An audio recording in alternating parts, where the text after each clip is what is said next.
So right now I'm currently doing the horizontal tables of the commissary demonstration video. So for the zip code, let's do 30363. And for task A, it asks us to do the XLOOKUP function. So make sure you click on cell B4. And what I personally like to do is I like to go to the top, click on the insert function, and then from there, I like to just look up the function from there. So you can type it in up here. So we are doing the XLOOKUP, and it will just be right there. Click insert function, and then we'll get started right now.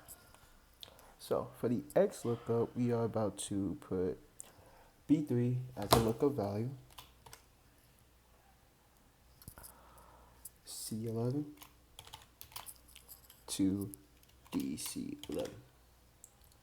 And the return array will be C10 to DC10. Click done, and you should get Fulton County. Now for part B, it asks us to do the XLOOKUP. So like we did before, make sure you click on cell B5, double click it, go to the top, click the insert, and we're doing the HLOOKUP.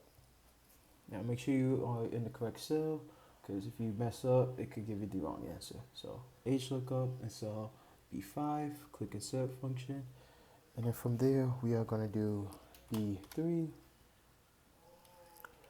to B11 to DC12 with the row index being 2 and the range being false. So type that all in, click done, and you should get Atlanta.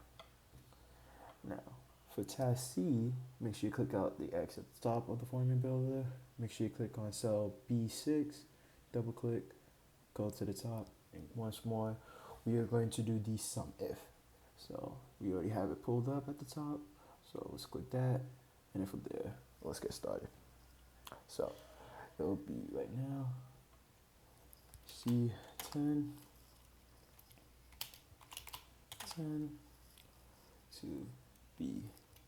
Oh, not my son. 1 second, give me one mistake. I do not want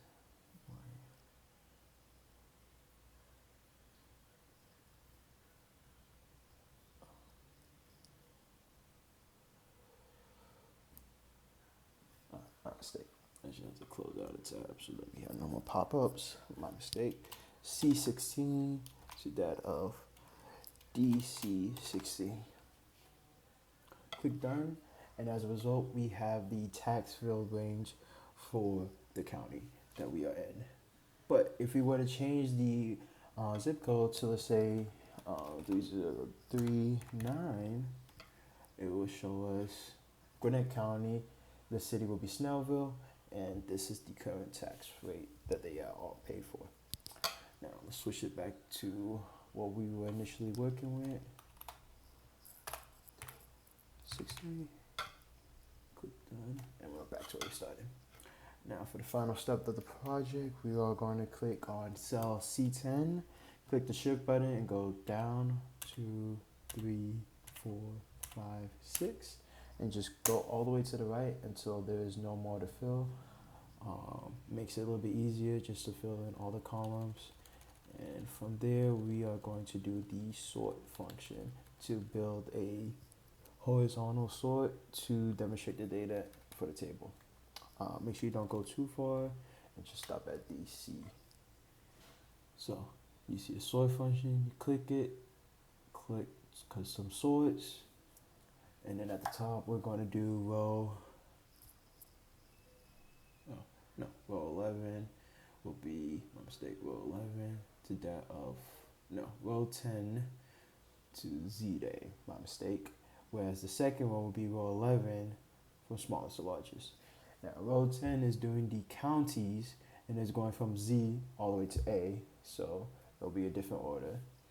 And then row 11 is doing the zip code and is switching it from largest to values into order from largest to small to smallest to large now.